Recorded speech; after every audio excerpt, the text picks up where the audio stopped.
Interesting panel.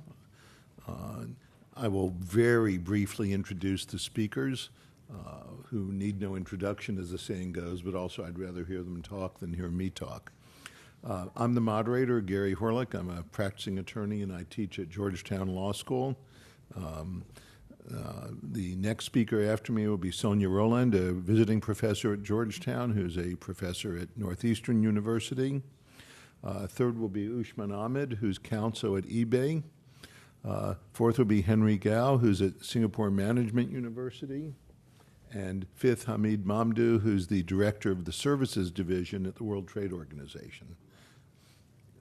I will briefly introduce this, and each speaker will have 10 rigidly limited minutes, which is a lot for the internet if you think about it.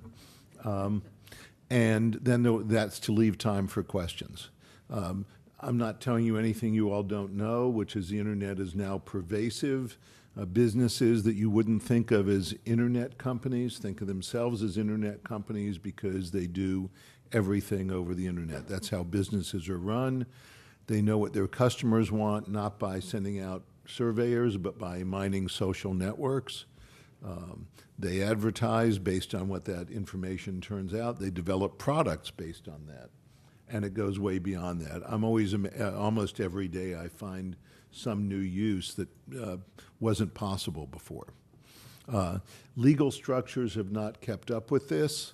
Most countries have very little or no internet-specific legislation. When countries do try to legislate, you get embarrassing legislative hearings where legislators show that they don't know how to do anything.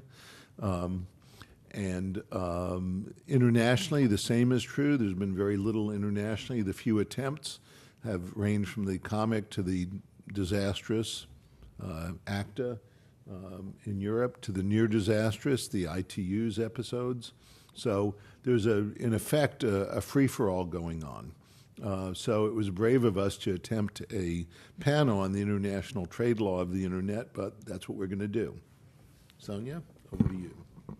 Good afternoon, and thank you very much, Gary, for inviting me to participate in this panel and for being, as you are to many in my academic generation, a very generous mentor as well. So thank you for that. By way of a disclaimer, I must say that I'm not an expert on internet regulation and international law, so you might wonder what I'm doing here. Rather, I come to this topic through my work on consumer interest, on how consumer interests are treated in trade law. And I have an upcoming paper on this in the Harvard International Law Journal. So building on Nicholas Negroponte's now famous dichotomy, we can say that trade law was designed for the world of atoms, but now has to deal with the world of bits, digital world. So today I'll examine how that plays out with respect to electronic commerce and consumer protection. How are consumer interests affected by cross-border e-commerce? How does trade protect or hinder those interests? And what else can we do about it? So as a preliminary matter, it might be useful to just make explicit sort of what I mean with consumer interest or consumer protection. Consumers want more products and services, a broader range, more differentiation. They also have a pricing interest, lower priced, but also different pricing options depending on the bundle of goods and services. They want products and services that do what they are supposed to do and that do so safely. They want truthful and accurate information about the product or service, and if all that goes wrong, they want to be made whole through legal remedies for the defect or the harm.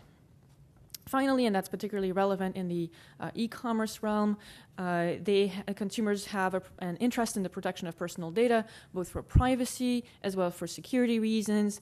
And of course, the stories of the day about the heartbleed bug provide a vivid illustration. I don't even know which email is genuine and not at this point. So how do consumer interests play out in the cross-border e-commerce context? Well, e-commerce affects just about every one of the interests I've just listed, but it does so in unique ways, I think, compared to the world of atoms. In the atom world, as it were, the conventional trade world, consumers are expecting to deal mostly with their domestic state, the state where they are consuming the goods or service, when it comes to consumer protection. But cross-border e-commerce, to some extent, relegates state boundaries to a more remote backdrop, still very relevant in many ways, but it also transcends boundaries in ways that the conventional trade law doesn't quite address. And that, I think, both resolves some of the tensions between consumers and producers or providers and exacerbates others. On the upside, electronic commerce allows consumers to be directly in contact with producers. That decreases transaction cost. In as much as those savings are passed on to consumer, there's a clear benefit there for consumers. Similarly, it allows consumers to shop an even more global marketplace than they might otherwise do. So here we have our greater access to a variety and differentiated goods and services. Again, another major consumer interest. Compare with the bad old world of atom trade. Producers there try to segment the market, extract higher prices for consumers in one place than in the other. And think about, for example, DVD zonings, right? You buy a DVD in one place and you put it in your DVD player and it doesn't work. It's very annoying. Cell phones that are locked into certain operators, right? So this is all some examples of market segmentation. Well, consumers fight back, and at times they fight dirty, and the internet helps them to do so. Now consumers that want to access the content, if they want it bad enough, they'll find a way, regardless of the zoning, right? They'll use virtual proxy network, they'll use pirated downloads, whatever. So all this is going to make it harder for producers to segment the market. So that's all the upside. On the downside, perhaps, e-commerce to some extent decreases the state's ability to regulate the goods and services that protect that cross the borders. If we even know how to define that anymore, crossing borders for an electronic download, very hard to pin down, and hence maybe also decreases the ability of the state to protect consumers. If you think back to an early case, the Yahoo case involving the offer for sale of Nazi memorabilia on Yahoo's auction site, Yahoo representative's not in the room, hopefully, so I can go ahead and say that. Anyway, so that was accessible in France, and that runs afoul of a French criminal law that prohibits the sale of those types of items. So here we had France attempting to regulate what was offered to local consumers, and Yahoo saying, oh, well, sorry, we can't figure out who's a French consumer and who isn't, plus we have a right of free speech, so too bad. More recently, the US WTO case, I'll tread lightly here, the gambling case, the US made the argument that online gambling offered by Antigua operators to American consumers online created a risk to the health of American consumers because gambling, the risk of pathological gambling was exacerbated when you're online, in your basement, and there's no stopping compared to a brick and mortar casino. Now, the case was definitely decided on other grounds, and this argument had, limited merit status, standing, whatever we want to say this. The case was really about bungled U.S. negotiations. They liberalized without realizing it, basically. But it's the only example I think we have of consumer interest coming up at the WTO in e-commerce in cases.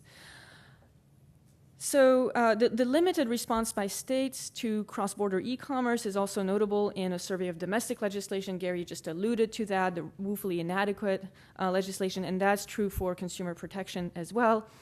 Many countries have specific, e-commerce-specific regulation regarding the protection of personal data and digital signature, but very few have rules on online advertising, which is traditionally understood to be a big area of consumer protection. So that's very underdeveloped.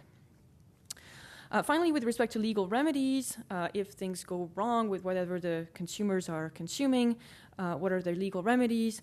Here, e-commerce creates a very complex landscape for jurisdictional conflicts of law, and that's actually where most of the literature has focused. So what does trade law do about all this? First of all, we have a number of WTO rules that, again, were devised for commerce generally, not e-commerce specifically, but that have a trickle-down effect to improve market access, including for e-commerce producers or providers, and that, of course, benefits consumers. A lot of those comes out of the GATS, and I won't say any more on that question because we have a much more knowledgeable speaker later down the road.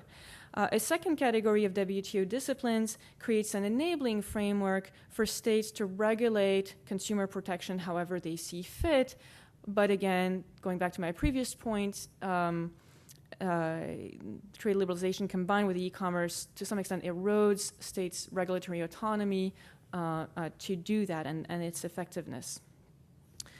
Finally, in a number of cases, WTO disciplines hinder the consideration of consumer interest when they clash with producer interest. That's a limited subset of cases. We haven't really seen that so far in the e-commerce realm. It has come up in other contexts, but I don't have any case on point regarding e-commerce, so I won't say much more about that. Perhaps the most interesting initiatives actually come from outside the WTO. The Mercosur has been pretty active on that front. The Digital Mercosur created a significant project to consolidate the structure necessary for Mercosur countries to trade in the digital economy. There was a big study generating trust in electronic commerce that tried to create a sort of multi-year plan on how to address a lot of these issues. With particularly a consumer orientation and consumer protection orientation. In the APEC also we have a number of initiatives. There's an electronic commerce steering group that has been active. They've worked on data privacy to try to create a framework for cross-border flow of personal information within the APEC region. But all this is still fairly limited. So what else can we do, should we do about this? A number of proposals have emerged outside of the trade realm. Most of the emphasis, both in the practice and in the academic literature, seems to be on the need for international coordination of the domestic consumer protection agencies of various countries. The International Consumer Protection and Enforcement Network, ICPEN, founded in 1992, joins such consumer agencies from 28 or so countries, and they have an international internet sweep initiative to try to combat cyber scam and increase consumer confidence in e-commerce. So there's been some activity there. But the EU-US data protection negotiations also illustrate the difficulty of this kind of cross-border cooperation between regulatory agencies. There's another set of proposals emphasize public-private partnership or voluntary industry self-regulation.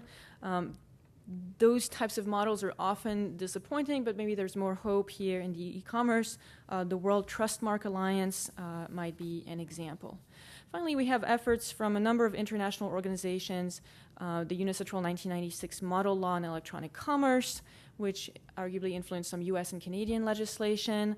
The UN Convention on the Use of Electronic Communication in International Contracts has not been as successful, only a handful of member states, and no major trading power. Finally, I want to mention the OECD policy guidelines on consumer protection that have some general principles, and some of them go to e-commerce to some extent. So in conclusion, I'm sure I'm coming up to my time.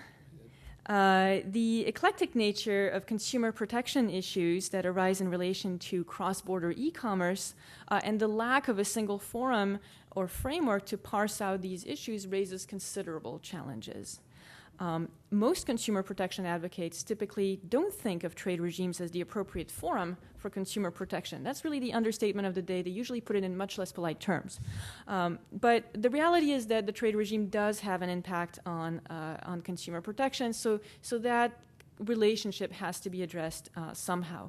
That said, I'm certainly not claiming that trade agreements are the appropriate or the best place to deal with those issues, but again, the relationship has to be addressed. Perhaps our best hopes comes from other other parties altogether. E-commerce consumers and providers alike, I think, have been remarkably creative in devising new rules of the game, and I think innovation is likely to continue to come from these parts, maybe rather than from state-to-state processes, and certainly rather than a probably futile attempt to project onto the digital world state-based rules that were really made for the world of atoms. Thank you. Thank you very much, Professor Rowland. I find it fascinating because the technology changes so fast, it's almost impossible for governments to keep up. And as she pointed out, I can now shop on my own anywhere in the world almost. I don't have to go through a store that shows the merchandise for me, but the downside is it's somewhere out there and I don't know where. And the idea of regulators catching up with that won't be anytime soon. There's also, I think, some very interesting innovations in the domain name side of life, which is a consumer issue, very much so. There's the very interesting arbitration scheme, all online, no paper. Scary thought for lawyers, perhaps. Over to you.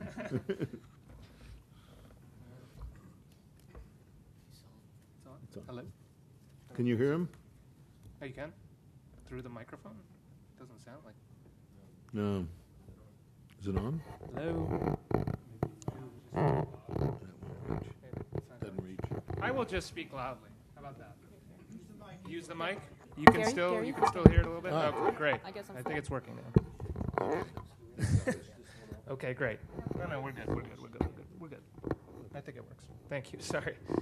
Thank you so much for the invitation to come and speak on this panel and to real experts in the field. And I'm really glad that we didn't really confer too much beforehand, but my talk is actually going to dovetail really nicely with what Professor Rowland just presented, because she presented from the consumer side what consumers see about the internet and what they're concerned about from a legal perspective. And it's actually incredibly similar. I hadn't heard you before, but it's actually incredibly similar to the methodology of thinking for the business side also. And so from the eBay Inc. side, we have a really strong insight into what's going on the business side of the internet. And I really like the title of the event, of the talk being, Can International Law Keep Up with the Internet? And I think it's important to understand where is the internet economy, which is what the international trade law would deal with, where is that going? And so hopefully I can provide a little bit of context for that before our real legal scholars and experts kind of discuss the international legal aspects of this. So at eBay Inc., as I mentioned, we have a really strong insight into where the internet economy is going. And we have that because we have three legs to our business. The marketplaces side of our business, which I'm sure you've all have heard about, where anybody anywhere can go and sell a product to anyone anywhere. The PayPal side of our business, where the digital payments enable those kinds of transactions to happen. And we have an eBay Enterprise side of our business that helps larger businesses do marketing and fulfillment for internet transactions. So we have a strong insight into what's going on in the internet economy. And particularly the exciting part of our story deals with the fact that a large percentage of the businesses that we work with, we're a service provider to a number of businesses of all sizes, a significant portion of them are actually really, really small businesses. And that's kind of the nature of the internet, is that it enables all these really, really small players. So you've got a 5 to 10 person application developer shop that's developing a new video game. They put their game up on the Android marketplace, they accept PayPal, all of a sudden they have a real live business with a 5 to 10 person shop. On the eBay marketplace side, we see that with Main Street retailers, somebody who's selling their physical products on the street on 13th and I in downtown Washington, D.C., also has a web store, either through their own internet website or an eBay marketplace or an Amazon, where they sell their products both domestically and all around the world. And so that's how we really started to get in the business of looking at global trade over the internet. And our platform has really been kind of at the forefront of that, because we provide this single kind of window through eBay.com for our 120 plus million consumers around the world to see the products of all these small businesses. So we started doing research on these really small businesses to try to get some insights about what the future would look like and who these people are and what they're doing. And we compared it with their offline counterparts, so the traditional Main Street folks that are small businesses. What do they do when it comes to trade?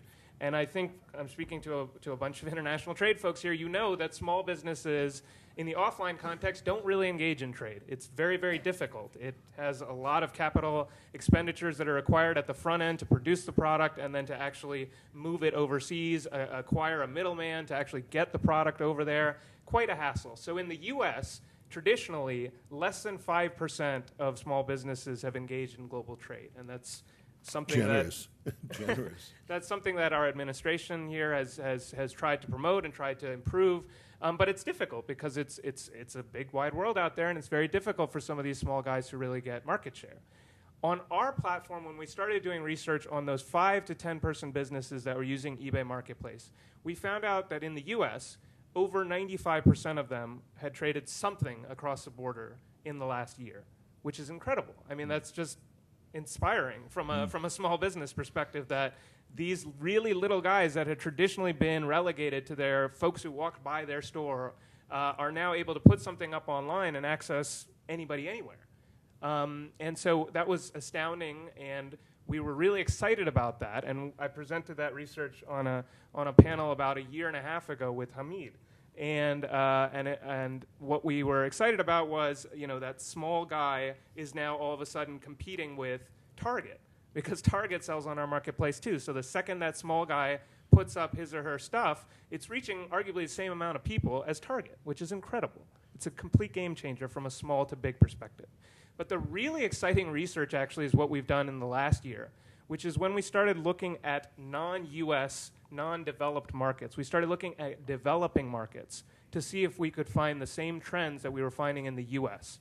And wonderful that it was true. That's what we found. We looked at markets in Southeast Asia. We looked at India. We looked at Africa. We looked at Eastern Europe. We looked at South America. And the trends that we were finding in the US were exactly the same. So let me give you some particulars on that. So we looked at Peru, for example, right? South American developing country. And in Peru, about 14% of traditional businesses engage in trade, export. So that's much higher than the US, and it makes sense. Peru's a small market. These folks are probably often going outside to get more consumers. On our marketplace, again, the figure was over 95%. Over 95% of Peruvian businesses that utilized our marketplace were trading across borders, so same exact trend. What was even more exciting was traditional Peruvian exporters, the 14%, they usually reach, on average, about 3 markets, and they're usually Latin American markets. They're close by. They're ones where they know somebody and they can actually communicate and get the good across border. On our marketplace, it was about, on average, 25 markets that they were reaching. And again, it's because the second you put something up there, anybody anywhere can access it. And if you are willing to get the physical product to them, or in the case of some of the Peruvian businesses that are service providers and use PayPal, they just take it from anywhere. I mean, they deal with people from all over the world. So 25 plus markets. Also, these are healthier businesses. So on the survivability front, we looked at how many businesses survive over the course of 1 year. So we looked at traditional businesses in Peru. About 45% of startup businesses survive past their first year, which is impressive. It's a strong number for a developing country for small businesses to survive past their first year at a 45% rate. On the internet, on the eBay marketplace, it's 75%. 75% of the businesses survive past their first year. So they're healthier, they survive longer.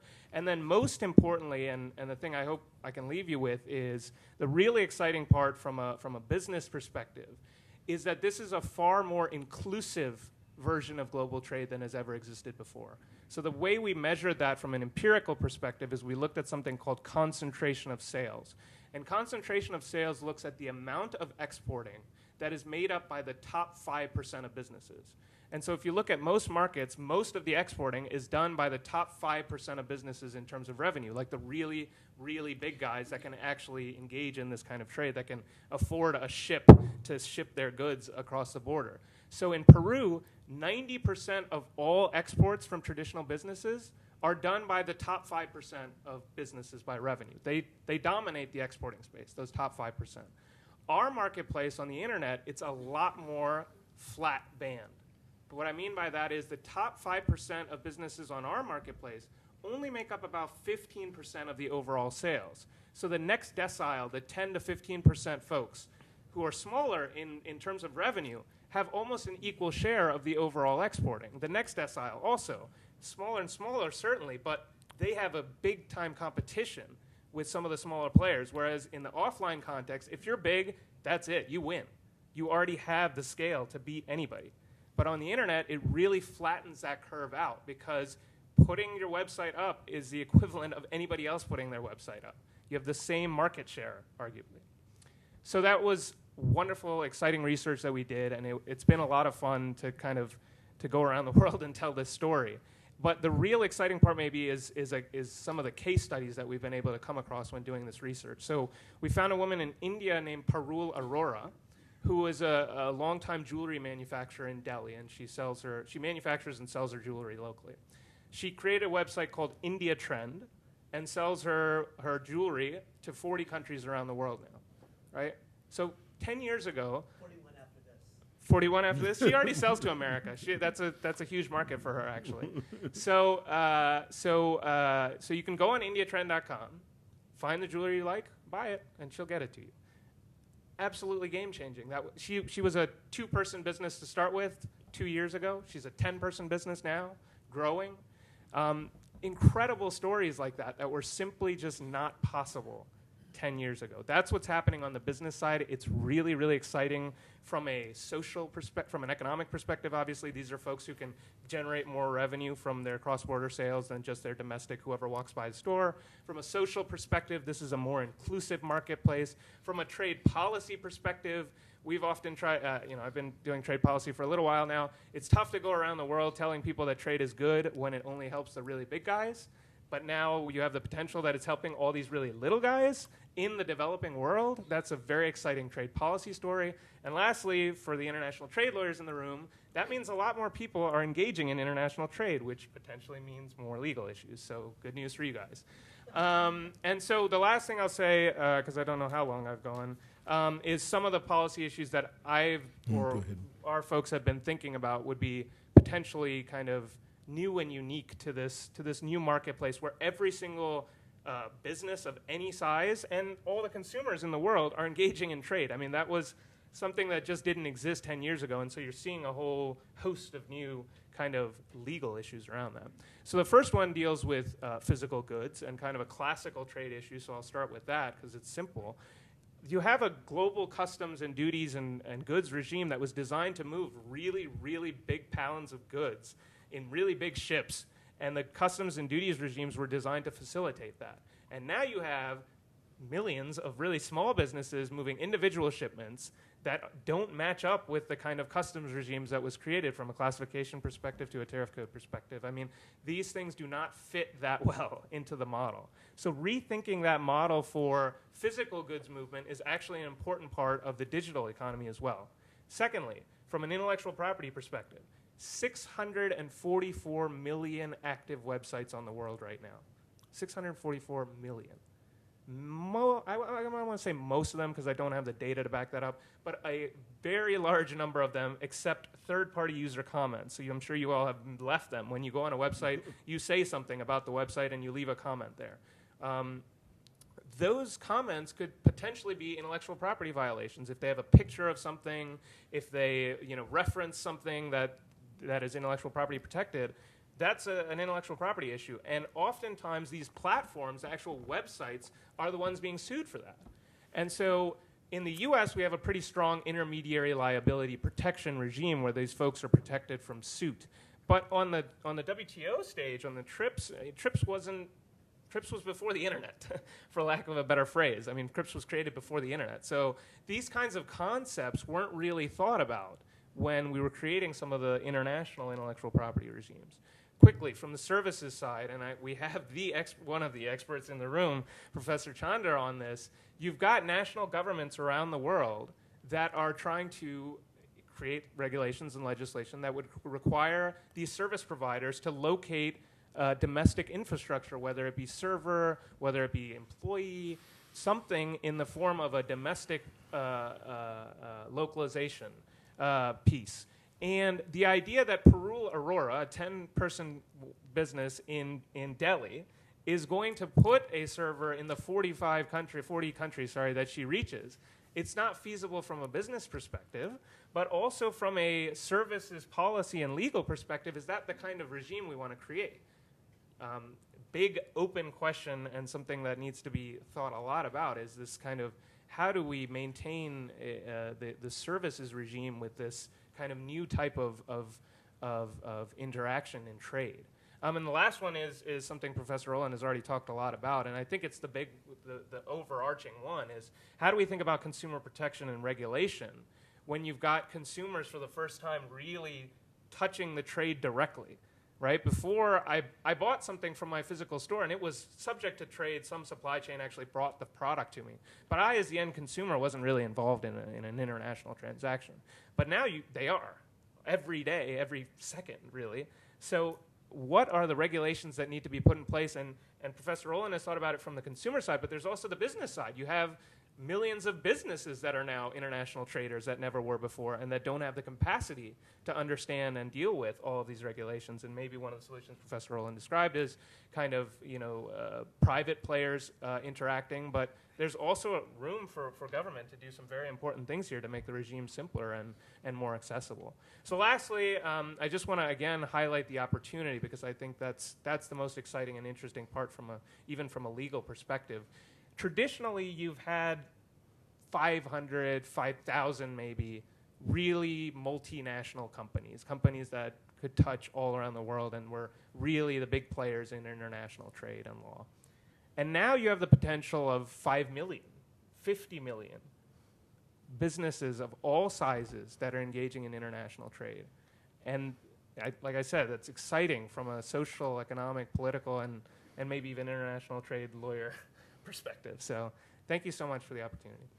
If you want to hear more, Ushman and I are co-teaching with one of his colleagues the first ever course on international trade law on the internet next spring at Georgetown. So sign up. Something we left out because we assume it, but you see these facts and they don't sink in. Conservative estimates are that by 2020, more than half the world's population will have broadband access, mostly through mobile phones, meaning they can do the same things you can, and anyone can. So by definition, it's not a developed country toy. More than half the world's population, by definition, more than half of those will be in developing countries. It is quite as revolutionary as it sounds. Anything? All right. I want to start by thanking Gary for inviting me to this panel. As Usman has mentioned earlier, the development of the internet has presented huge opportunities, not only for businesses, especially small businesses, but also for international trade lawyers. So as an international trade lawyer, I'm going to take up this opportunity today and discuss... Talking to the mic, yeah. Okay. Wow. And discuss with you about how WTO law, especially the law of the GATS, the General Agreement on Trade in Services, can keep up with the internet. Now, before we start, I think we should first start clarifying something. Now, what is this thing called the internet? Of course, different people have different ideas, but in the eyes of the WTO, as those of you who are familiar with trade law will know, the WTO basically divided things into goods versus services. So for goods, you have the traditional General Agreement on Tariffs and Trade, the GATT, and for services, you have the New Year General Agreement on Trading in Services, or the GATS. So should the internet and electronic commerce be classified as goods or as services? Well, if you look at how they are, I mean, for goods, typically you would think of something that is tangible, that you can touch and you can feel. And for services, the basic features of services are that they are intangible, and also typically you cannot store them. They must be produced and consumed for most services at the same time, involving both the producer and the consumer. For example, if you go and get a haircut, the haircut that you are going to get is going to be different from the one that your wife is going to get, right? Otherwise, there will be trouble in the family. Also, because of these services are typically heterogeneous, depending on who the consumer is. Actually, there was a pretty good definition by the Financial Times on services a few years ago. They said if anything that you can't drop on your feet and hurt yourself is deemed as a services. So if you take that definition, you should argue that the internet should be regulated as services and therefore fall under the scope of the guest rather than the get.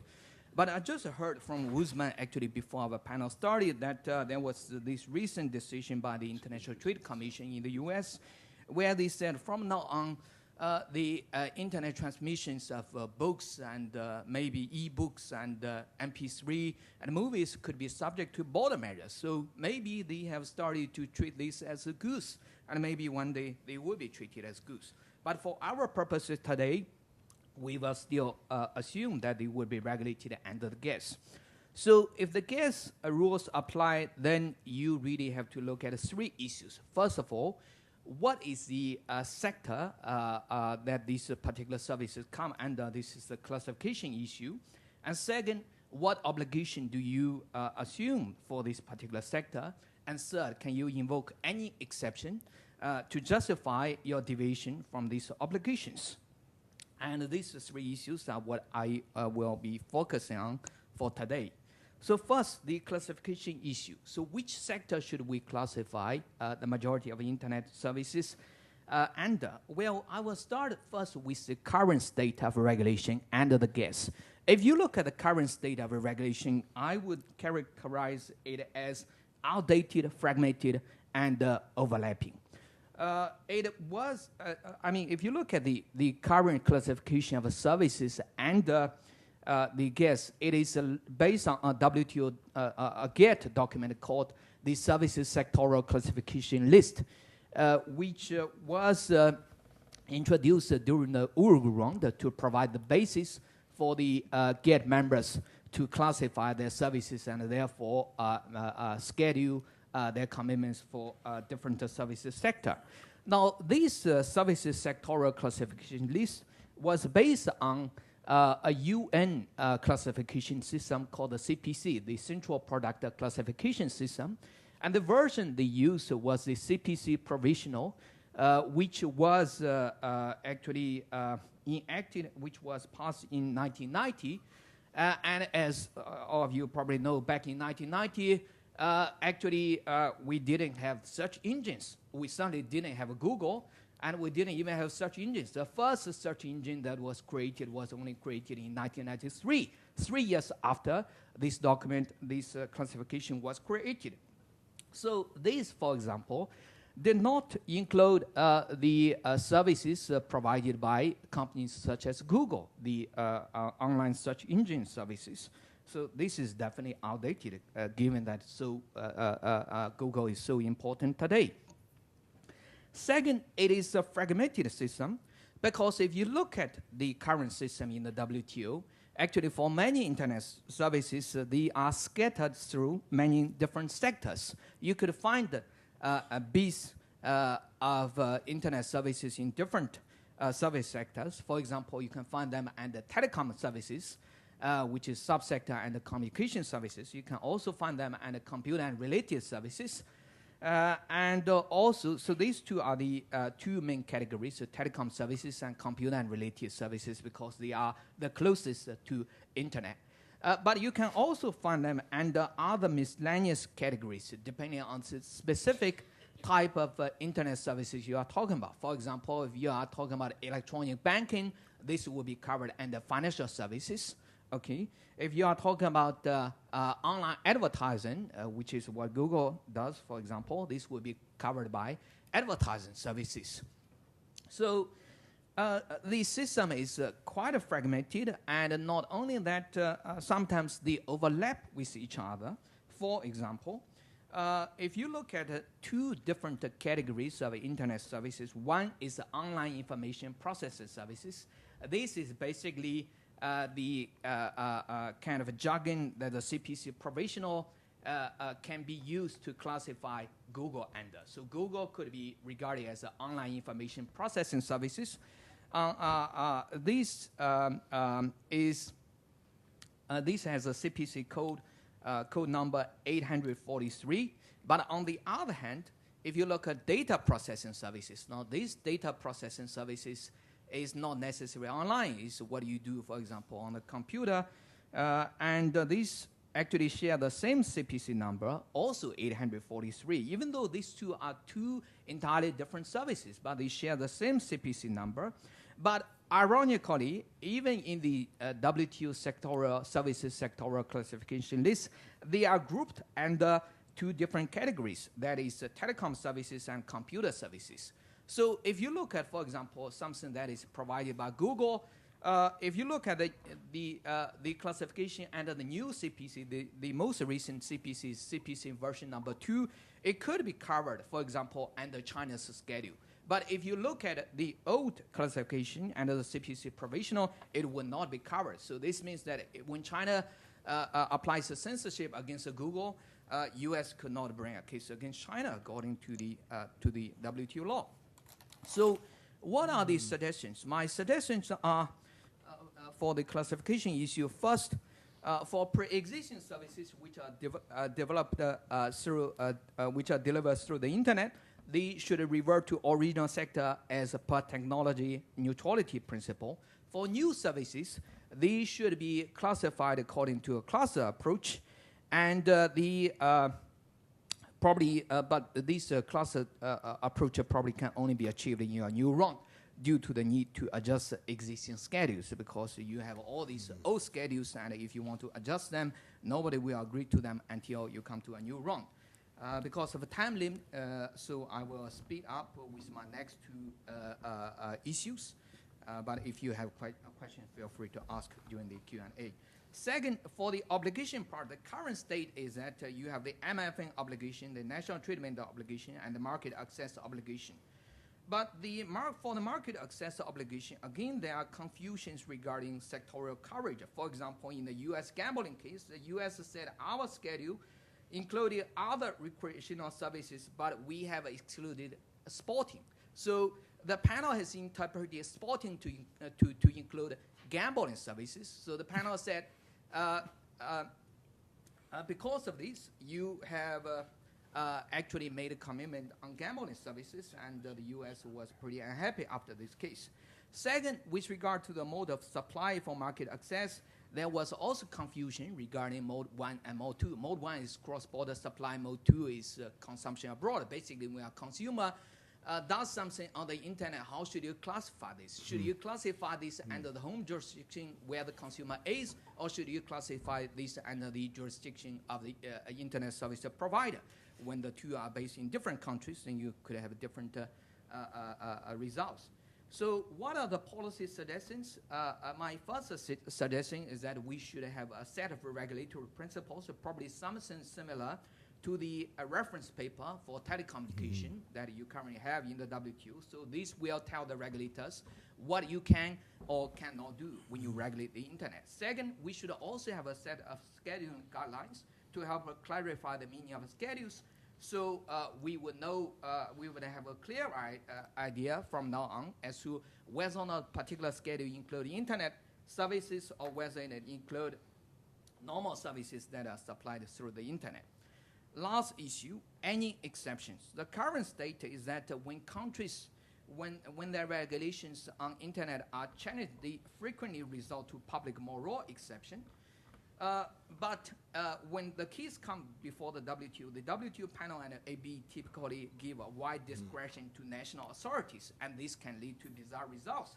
For example, in the China publications case, the WTO appellate body actually suggested that the Chinese government should conduct censorship itself rather than outsourcing it to private firms. So this is a pretty bizarre. So as for policy suggestions, I think we should.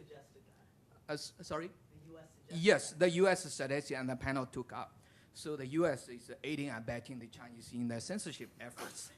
So for policy suggestion, I would suggest that we have a uniform, universal minimum standard as to what do we really mean by public moral exception. But probably the WTO is not the best place to do this because WTO doesn't have the mandate to regulate on public moral issues. We probably should do this through another international organization, probably one of those human rights organizations. I mean, the whole idea is this. If the WTO shouldn't control what or how we can eat according to the SPS agreement, why it should control what and how we should think according to this public moral exception in the gas. So in conclusion, I would say that the WTO law has the potential to keep up with the internet, but we need a new approach and new thinking. Thank you. That was great, Henry, and some very interesting suggestions. Hamid?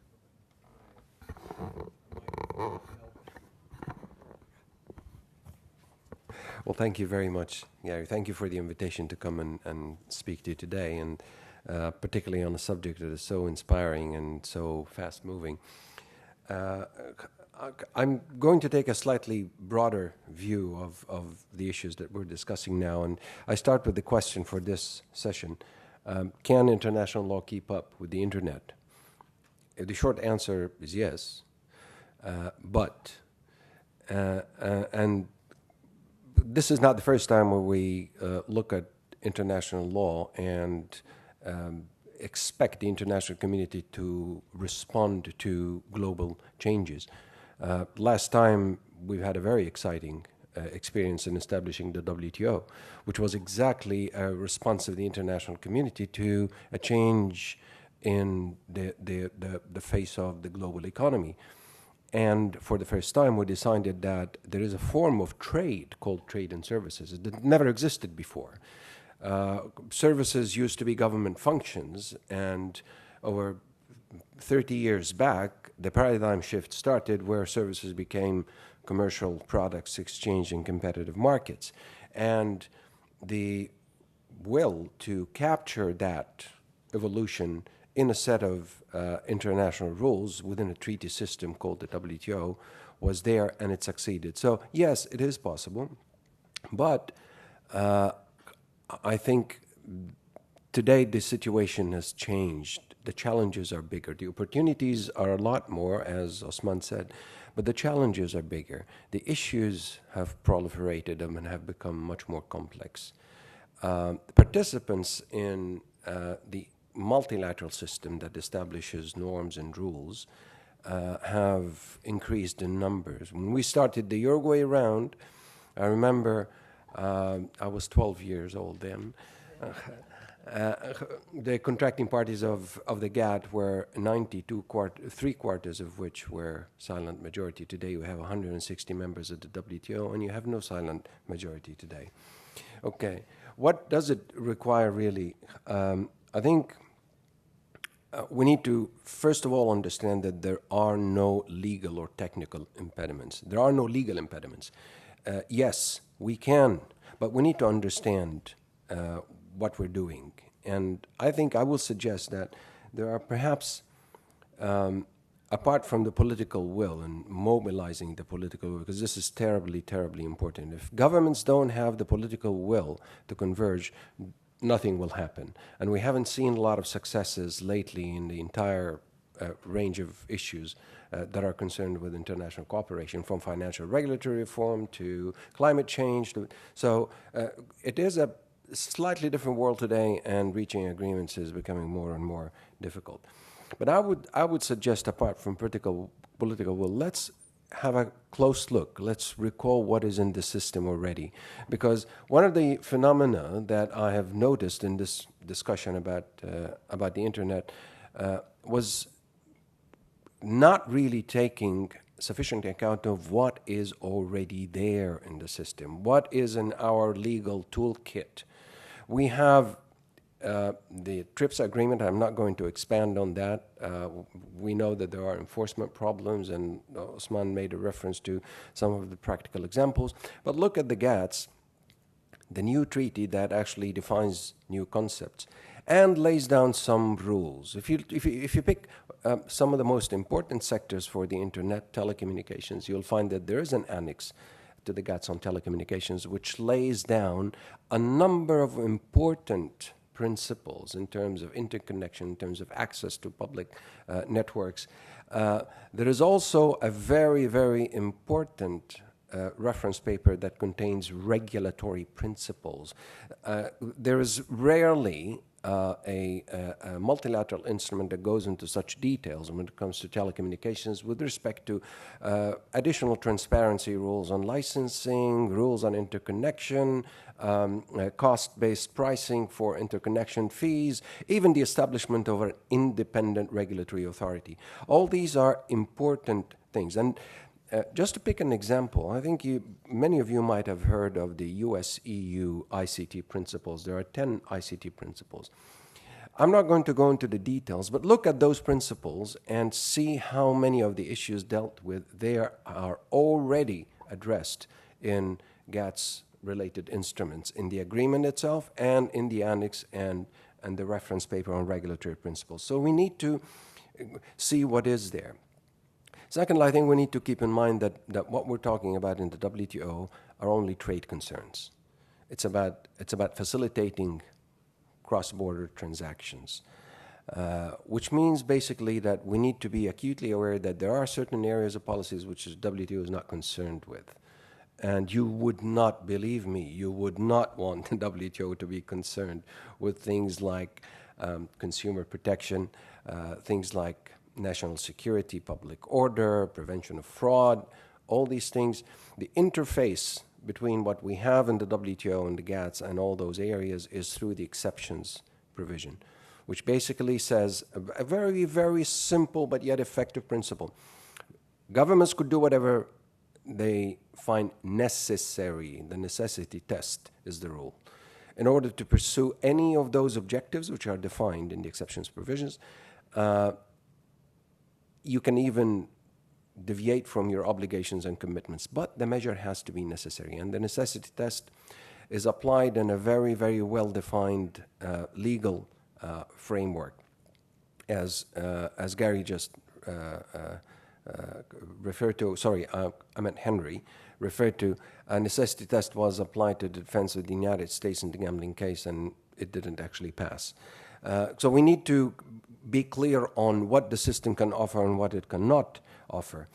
And I would also advise that we look at the case law, because in services we have some important rulings by panels, starting with the banana case, the US-EU, the US-Mexico telecommunications case, which is very important, the US-Antigua and Barbuda gambling case, US-China on distribution of audiovisual material, which actually reinstated a very, very important principle of technological neutrality, which basically means the GATS is about the supply of services. It doesn't matter what technological means you use in order to supply the service. This actually is of huge, huge benefits in terms of facilitating cross-border electronic trade. Now, I would also submit that please, please, please do not listen to what is being said about the GATS is an outdated legal framework, because it is not true. The key here is to distinguish between the GATS as a legal framework and the commitments negotiated under the GATS. Those commitments are outdated by light years. There is no doubt about it. This is why we're supposed to be negotiating. And the GATS has the forward-looking feature of providing the possibility for members to negotiate what we call templates. You know, the regulatory principle on telecommunications is a very good example. But those templates actually open the horizons unlimitedly. Sky is the limit. You can negotiate disciplines on any subject matter that you see fit, whether it is sector-specific or whether it is horizontal and cross-cutting. The only challenge is to agree. The only challenge is to mobilize the political will of governments to get together and agree. And you know, in this particular subject that we are discussing today, the root of the problem is not really in the WTO or in Geneva, it is with governments. Because, as Gary mentioned in the beginning, regulators are not catching up. Regulators are not keeping up. And when it comes to public international law and treaty law, what we have actually is the sum of the political will of the constituent governments. Now, if they cannot sort out the issue at home, then we can't really expect a lot of success internationally, because when they get together, If they don't really start talking, if they don't really start discussing their problems in an organized way with political will, we're not going to get very far. Now, one last thing on negotiations. You know, the DDA has been stalled for quite some time. The DDA this year is going to become a teenager. It's 13 years old. And you know what problems teenagers bring to their parents. We're trying to bring the DDA to a closure, particularly after the success in Bali. But because services are so important, and because there are many governments that are enthusiastic and willing to negotiate services, even without the other linkages that dragged it back in the DDA, we have an initiative in Geneva now that has brought together 23 members. This is counting the EU as one. 23 members negotiating a plurilateral agreement on services. It's called TISA, the Trade in Services Agreement. Now, they do have an ambitious market access benchmark through which they would apply, for example, national treatment across the board, which I think is a very good thing. But also, they have a long list of regulatory issues to discuss. And I think that's a very important initiative. And things that would concern you, like forced location of infrastructure, things that concern cross-border data flows, and a number of other issues. It is a huge challenge to negotiate on regulatory issues in a plurilateral process like this, where you don't have the institutional backup of an organization like the WTO with the legal and substantive expertise that service the negotiations. Negotiators, of course, are capable of achieving that, but it might take them a bit longer than it would have been otherwise. We're watching this with interested eyes, and hopefully this would serve as an important laboratory for developing new concepts and new ideas that might feed into the multilateral system and to the WTO at a future point. But as I said, if there is no political will, I'm not sure we could do much. Thank you. Wonderful. Questions? Panelists can ask questions also. No, you can. In the back? Why don't you come up and talk in the mic? Do we have a mic? I think he should just come. I'll move out of the way. Sure. It's Peter Blanchard from University of New South Wales. The comment I have is to Usman. You mentioned these wonderful growth statistics. My question would be, might say something about the fact there's less regulation, that we've actually got that growth in the consumer market. And I would say that consumers are actually voting with their hip pocket, that they seem, therefore they must be happy, to a certain extent at least, with the state of the regulation of the market. So in one sense, we might need to be careful what we wish for in terms of additional things, because it might stop that market. That was my comment. Please, they're voting with PayPal.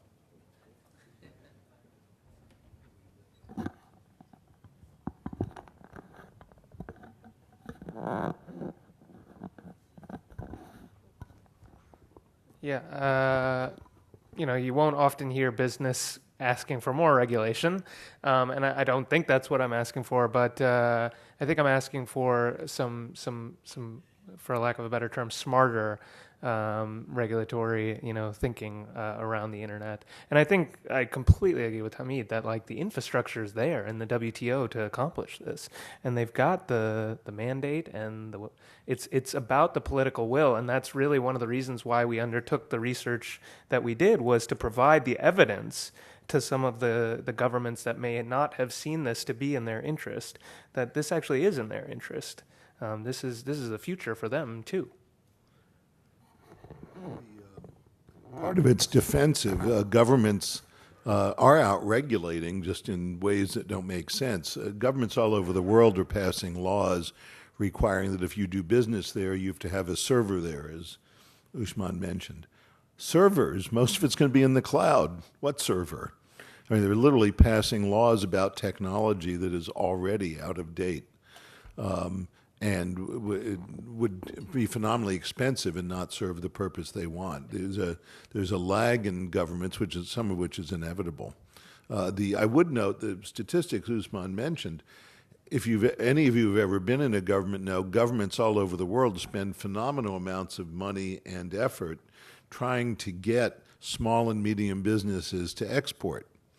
The 5% figure Usman had for the U.S. is like wildly generous. The Commerce Department would be happy if it were half that. And they spend a lot of time on it. And it's true for countries all over the world, bigger and small is. So the numbers he gave you were staggering to anyone who's ever been through that. Peter, sorry.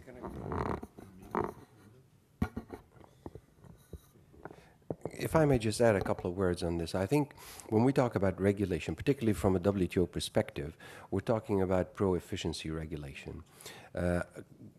We're departing from the assumption that you cannot deny governments the right to regulate. But what we're talking about in the WTO is how do you put disciplines on how they regulate so that their regulatory measures do not become unnecessary barriers to trade.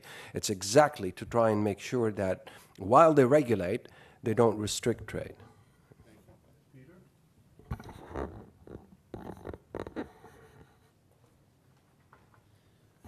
Thank you, Gary. Peter Truboff. I've been spending a lot of time looking at questions of private international law and personal jurisdiction in the Internet, and Gary's comment about placing a server is the reason for my asking this question. We've had proposals in the Congress in the world of bricks and mortar, but it really comes up in the Internet context as well. Products are sold into a market, whether it be the United States or elsewhere, and those products do damage. We know that. And we have the issue of how do you assert jurisdiction over the entity that has been responsible for providing that product. There was a bill introduced in Congress a couple of years ago that said if you're a manufacturer of a product that's subject to regulation, you in the United States, and it was written broadly to cover what you'd expect to be covered, automobiles, pharmaceuticals, other products subject to federal regulation, then you would be required to identify an agent for service, a process for purposes of any action resulting from your product infringing copyright and or causing personal injury, although I embellished there because I think it was focused mostly on the personal injury side of the actual bills introduced. There were hearings held on that. Louise Ellen Tights, among others, testified. I think it came from the senator from Rhode Island, if I'm not mistaken. American industry, not surprisingly, was not all that enthusiastic about having that kind of obligation imposed on it as its products appeared all over the world. And yet we do have a serious problem there. Now, it's just one small piece of this much larger personal jurisdiction issue that I'm writing about and researching and thinking about. But I think it's an important one, and I think it's going to come back to haunt us all because we've seen some real damage. When we were negotiating in the 1990s, over the Hague Judgments Project, our friends from the Trial Lawyers Association were raising concerns with weapons that were coming into the United States and blowing up in the face of kids. Since that time, I don't need to give the examples of products that have come into this society and caused very serious damage. And to be clear, they come from many different places, including from the United States. So my question is, how do we adapt whatever rules we have today about jurisdiction to this one problem, at least, of holding responsible the manufacturer of goods? I'll get to services, which raise a whole different set of issues. And how do we do it in a fair way that ensures that the victim is in a position to recover, or at least seek a recovery if there's been an actual wrong committed? Thank you very much. Anyone want to take that on? Can I ask a question? Sure. I think that raises a very important aspect of our discussion, and it is about regulatory cooperation. To what extent can we build platforms for regulatory cooperation that can guarantee, to some extent, cross-border accountability? And I don't know whether Professor Roland, Sonia, if you wish to say something about the prospects, in your view, of regulatory cooperation in relation to consumer protection? Yeah, thank you, and thank you for the question. Right over there. This is definitely a really important area that goes back to consumer protection. The Hague Conference on International Law obviously is the prime forum to develop those types of rules, and this is where it's one aspect of consumer protection that obviously shouldn't be done at the WTO, right? So I'm entirely in agreement with you on that, but at the same time we see the relationship with trade liberalization coming to the fore here. It takes a long time. There's no major political brownie points to be had from those super technical treaties. Maybe now with the research on the needs and the benefits from the industries and from states, there'll be a little bit more political impetus to do it. Now, with respect to agency regulatory cooperation outside of those formal treaty processes, there are initiatives all around the world, and I mentioned some. The Mercosur initiatives were dealing in part with that, and others. And e-commerce expenses increased by 30% every year in the Mercosur. So we see again that data. But I've looked at it in other contexts as well, other new technologies, nanotechnologies, and we have the same kind of difficulties on regulatory cooperation. But it moves forward. I mean, is it worse than doing a treaty? Is it worse than anything else? Probably not. One quick comment on that. From a civil law side, I don't really have a good answer, and I think it will. It's very difficult and something we've asked as an open question, and I would love to see your paper if and when it's written.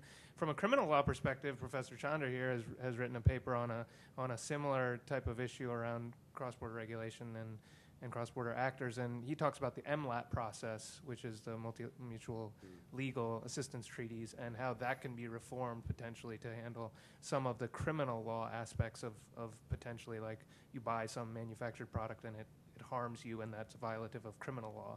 So there is some research and work that could be done in that space. On the civil law side, I agree. It's a huge, huge ball of wax. You're on the mailing list. Please.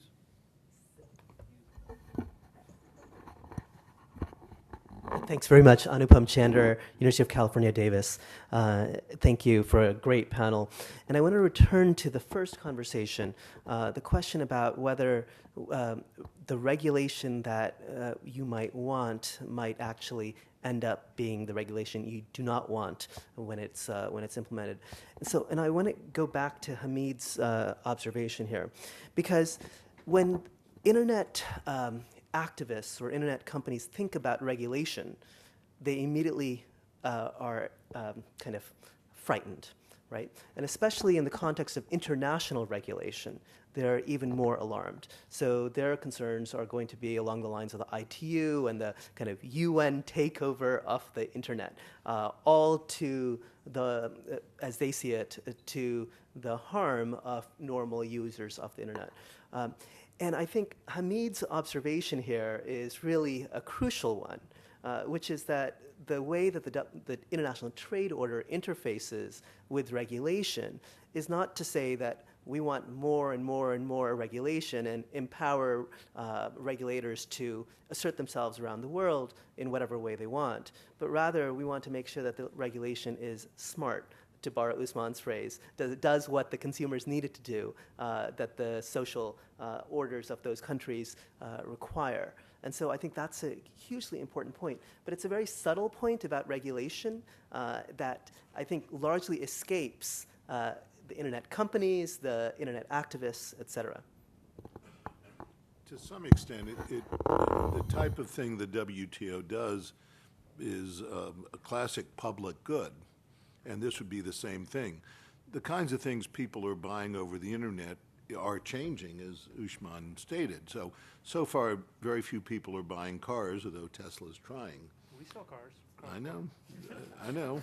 And as that happens, if you buy one, you want to have some recourse if, in fact, It's not what it's cracked up to be. So from a car vendor's point of view, you want your consumers to think they're in good shape buying the car. And people do buy cars off eBay a lot, by the way. All the classics go on eBay now. And you hire a mechanic, et cetera, to check it out,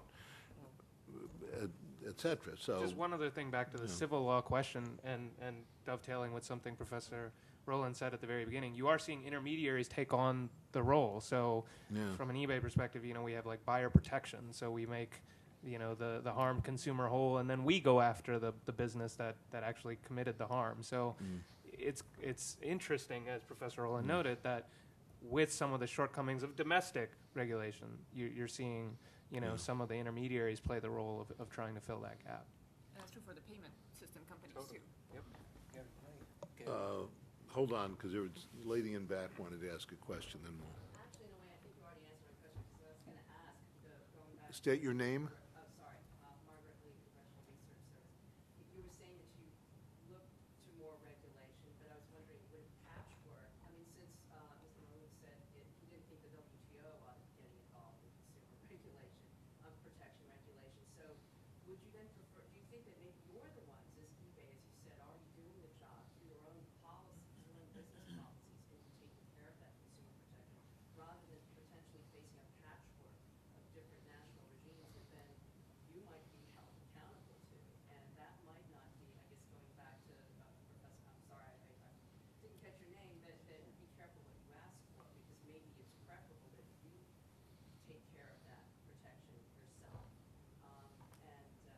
And then the other thing is, I guess that the other gentleman was maybe speaking, I guess, more in terms of regulatory cooperation really sort of takes care of things before the fact, or in terms of maybe sort of conjunctive cooperation after the fact, but it doesn't really look to, I guess, towards a product liability in terms of making consumers whole. Because I think the bill that you were talking about is really aimed at making facilitating private service and process jurisdiction. So I don't know. I know that you were maybe the only one, Mr. Ahmed, who addressed the sort of private civil aspect, because I don't really think regulatory cooperation takes care of consumers who've already been harmed after the fact. I think everyone here wants to talk, so we'll start with Hamid and work through it. Thank you. Just one observation before I address that question about the approach of the GATT and the GATS and the WTO. And this might be interesting for lawyers. If you look at the nature of legal obligations that you will find in the GATS, the General Agreement on Trade and Services, and the GATT, the General Agreement on Tariffs and Trade, these are what some researchers would call negative integration. In other words, the legal obligation is not about what you have to do, it's about what you promise not to do. So there is no prescription there. It's within the basic design and architecture of the legal instruments that it's not telling you what to do. It's about you refraining from introducing restrictive regulation. So when we talk about the regulatory activities and the negotiations, it's about how to ensure that while you exercise your right to regulate, you don't create unnecessary barriers. What you said with respect to regulatory cooperation, I think, opens up a broad discussion in terms of how international cooperation should get into such areas of regulatory cooperation, i.e. cooperation between regulatory authorities, but based on some kind of bilateral, plurilateral, multilateral instrument, ideally. And I think with the way international trade is evolving, and with the globalization of markets, there will be a need for international cooperation on various areas. If you look at the financial crisis and what we came up with by way of lessons, there is definitely a need to have some kind of multilateral framework on cross-border banking resolution. Now, how can you achieve that unless there is some agreement that there would be some kind of regulatory cooperation? We're not there, and the model might not fit to be a solution for every problem, but I think a point for us to think about is that with the way the market is being globalized, we will need to think more about regulatory cooperation. All right, so On the issue of product liability, I think this goes in the category that I identified of the WTO is enables states, right? So it doesn't do it itself, but it enables state, and Hamid talked about that too, the necessity standard, et cetera. So it does enable state, but to do what? To protect certain objectives, and the GATS list them, and that's an exhaustive list. And the standard is very high. It's necessity. Now, in a number of cases, that works. Public health is included in there, so if your product results in a public health harm, the state is going to be able to regulate in that area. Now, whether that covers the full range of harms that consumers can sustain, that is the question. And this is where I think sometimes we have some issues. It's an enabling framework, but does it enable quite enough or the right things? The WTO agreements, the GATT and the GATS, Article 20 and 14, have made some normative and policy choices there. That's so just to come back on stuff you said in your presentation too. Well, I want to add something. From a purely practical point of view, as you negotiate these sorts of things, these are not slipshod negotiations. Everyone's reading every word twice. As you negotiate them, you always have an exit ramp. So if this starts looking like it's going south in terms of where the industry wants to go, they're going to want to have an exit ramp so they can pull the plug on it, to be blunt. Secondly, in the absence of some sort of international framework, it's pretty clear that someone else will come up with one. The ITU events of the last few years suggest that it won't be pretty. So to some extent, there are defensive reasons for coming up with the kinds of things Hamid and Sonia were just talking about. Yeah, for this discussion on regulation, I think we need to first clarify what we mean by regulation, because there are two levels of regulation. One regulation at the national level, which a lot of you might deem as bad in general. The second level is international regulation. Regulation, for example, at the level of international organizations, like the WTO, which I, as an international lawyer, would believe to be mostly good. Now, if you look at the international regulations, I think just like what Hamid has said, not only, for example, for the gas, it mainly tells what countries should not do, but also it regulates the regulator. It doesn't regulate private business and consumers. All the obligations in the gas are directed towards national authorities and, of course, subnational authorities. So it regulates the national regulator.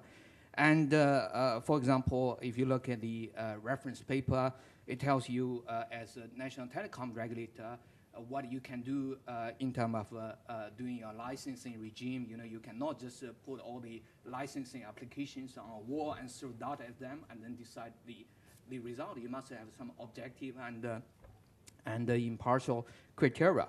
Now, second, with regard to the consumer protection issue, actually, there has been some case law in the WTO on consumer protection issues, but they are just not couched in that way. For example, in the gambling case, one of the big defense that the U.S. raised was that we wanted to prevent all these pathological gambling, all these people who are addicted to gambling. And the WTO decided, well, you can do it, but you have to fulfill certain conditions. You cannot just discriminate between domestic versus overseas providers. In the China publication case, the Chinese authorities also said the reason why we have a censorship regime is because we do not want our people to be corrupted by capitalist ideals. We want them to be indoctrinated in communist ideals. Therefore, we prohibit the importation of all these foreign books. But again, the WTO said, well, you could do it, but you have to do it after satisfying certain conditions. So I think that shows how the WTO, how the international regulations really work to kind of tame the national regulation. No, I got this one. So just two reasons why I've been talking about government's role in this process and international organizations' role in this process more than probably most business people. First is the example you bring up of products liability. So let's take export controls, right? Export controls, different governments around the world have different measures on that. And we as eBay actually incorporate that into our system in a very, very technical way. So if you list on our platform, if you list a certain type of good that is export controlled barred from a certain country but not from another country, we will filter that out for you and technically take care of that. But the idea of India Trend and Perul Aurora as a turn-person business doing that is not possible, right? We have the infrastructure to be able to pull that off. But if our idealized vision of the world of the internet is openness and kind of, ubiquitous competition and startups becoming huge instantly, that becomes a lot more difficult when the government infrastructure is not in place to enable that. So that's one reason why. Then the second reason why is, so on a cross-border transaction, we'll do the language translation, we'll do the currency conversion, we'll mark it for you. Well, that's what I was going to talk about. So tariffs, we can pay it, right? We can help you pay it. But if you have, the governments have something called a de minimis threshold, which is the level below which they don't subject imports to duties, right? And for these small, low value shipments, the governments aren't making any money on scanning those and taking duty from them. So only the government can actually change those thresholds. There's nothing we can do about that. We can give the government data, help you pay it as a business, help you get through it as a consumer, but it's still there. And governments are the only ones that can actually take care of that roadblock, that impediment. And they're the only ones that, if they have the political will, that can actually take care of that. So that's why I talk about them. And I think they have an important role to play in this whole thing.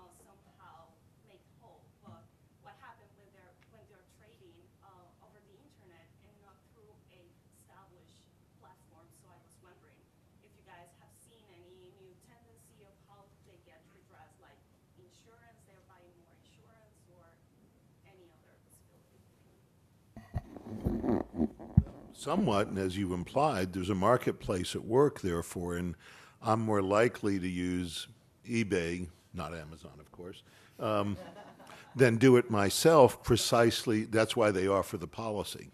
So I will use their service. And so, to some extent, the marketplace can take care of some of this if I choose. So if I might be better off, I think, maybe I'm not, if there's a whole government structure to take care of me, but that adds costs. And a lot of what we're talking about across the internet is society as a whole, and that's a large term for an entire world, heading towards deciding we like certain things. So the world seems to like YouTube, for example. It does. I mean, people now would miss it, and it's how many years old? 8? Well, all of a sudden, the world would miss life without YouTube. And YouTube has barely scratched the surface of its possible utility. You can use it for teaching. There's all kinds of good stuff. You can YouTube your lectures. You don't need MOOCs.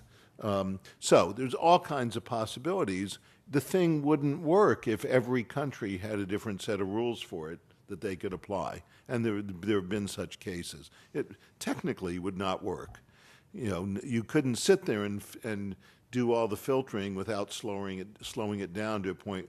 And that's what you see with China's censorship system, is every so often, if you're in China, the internet's not working. Not the censorship part, but just the whole thing is slowed down. So the same thing is, it goes back to, well, is there a cost to giving every consumer a legal redress in every country, which is different in every country? Is it possible to do it internationally, single way? I don't know. The example I did give, ICANN, is interesting because it is global. And it is really streamlined and really fast and seems to work. Disagreement? Go ahead. So, actually, I agree, Gary. If I use eBay, I don't have those worries. Yeah, I won't use the example of eBay, but I will use the eBay equivalent in China, which is Taobao. They have something similar to eBay. eBay invented this wonderful feedback system. It's a private feedback system. If you buy something from a seller, then you can leave a feedback. So in this Chinese version, Taobao, which has billions of users, now a seller would practically do anything for you to give him or her a 5-star rating. He would be willing to sell his own mother to just get a 5-star rating. I'm not exaggerating. Every time you buy something, the seller would contact you and ask you to leave a 5-star feedback. If you are not leaving a 5-star, he would be willing to do anything, of course, within his means, taking the product back or through some free gifts, to sweeten the deal or whatever, anything to get a 5-star rating. And that really works, I think. So it's not actually through a formal legal redress, but it's through a kind of a private mechanism, but this mechanism, I think, has worked very well. In a communist country. Yes. This one. So your question on redress also intersects, of course, back to the discussion we were having earlier about conflicts of law and jurisdiction. So aside from the formal, legal recourses, and we've seen the obstacles that exist there, there are a whole bunch of industry-specific and informal redress mechanisms. One that I've also come across, the World Trustmark Alliance brings together a number of prominent self-regulation organizations from around the world, and it works towards the development of codes of good conduct that the participants can then adopt, and it has an electronic dispute resolution system. So the whole dispute resolution happens online. That's a model that's replicated in a number of also, private vendors, organizations. That seems to have been pretty effective. And in a way, maybe that's the response to states' inability to sort out, the formal dispute settlement processes.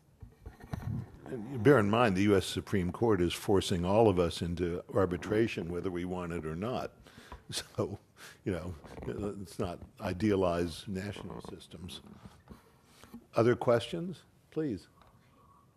If you could, you should stand up and come up here because everyone else wants to hear you. They can't hear you in bed. That's what microphones are. Sorry, I will try to stand aside. Okay, I'm Yuan Mei Wong. I have a question about related to the issue of freedom of information. I know even though in the US there's no direct censorship, but currently we are very concerned about surveillance and political control of information through private and government corporations.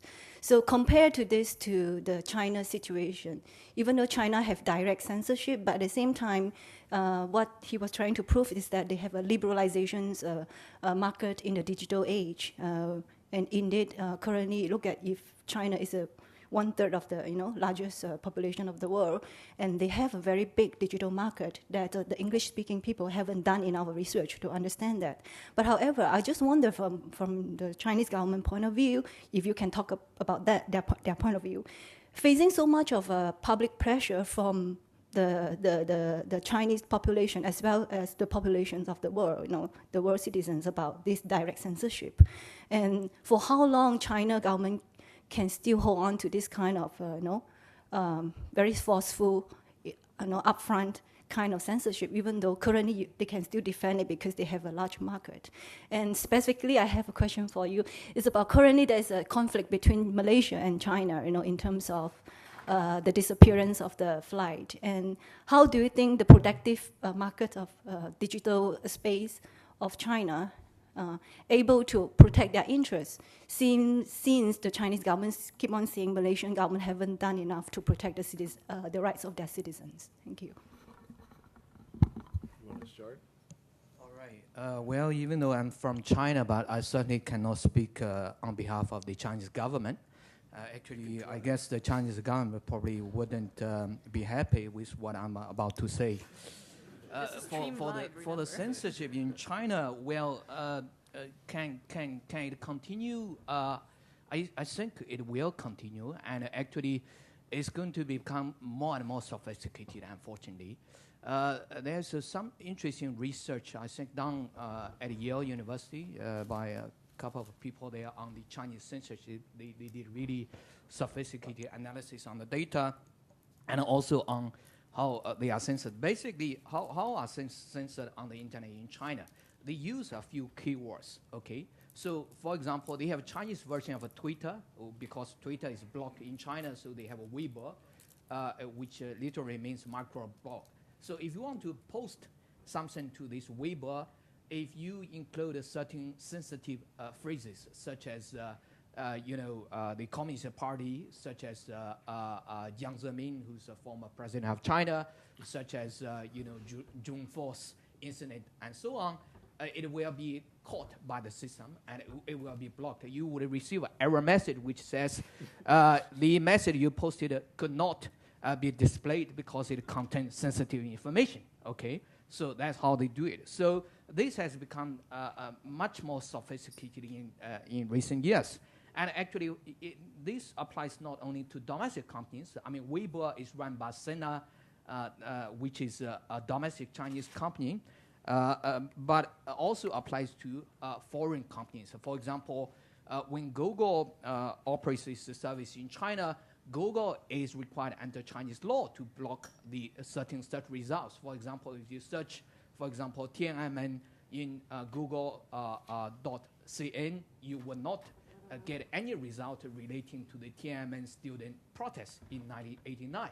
You will only receive all these web pages about how beautiful the Tiananmen is, how we should love our country, and so on. But you wouldn't receive anything regarding the Tiananmen incident. So unfortunately, I think the Chinese censors are getting smarter and smarter.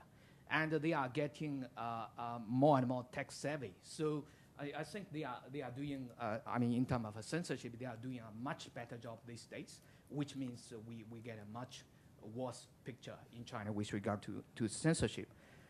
Now, second, this question regarding the dispute between China and Malaysia, well, I'm not sure how much international law could help here because I don't think it's very likely that the Chinese government would pursue legal means because that's not how the Chinese government does things, especially now they have sensitive issues, with all these Southeast Asian countries in the South China Sea.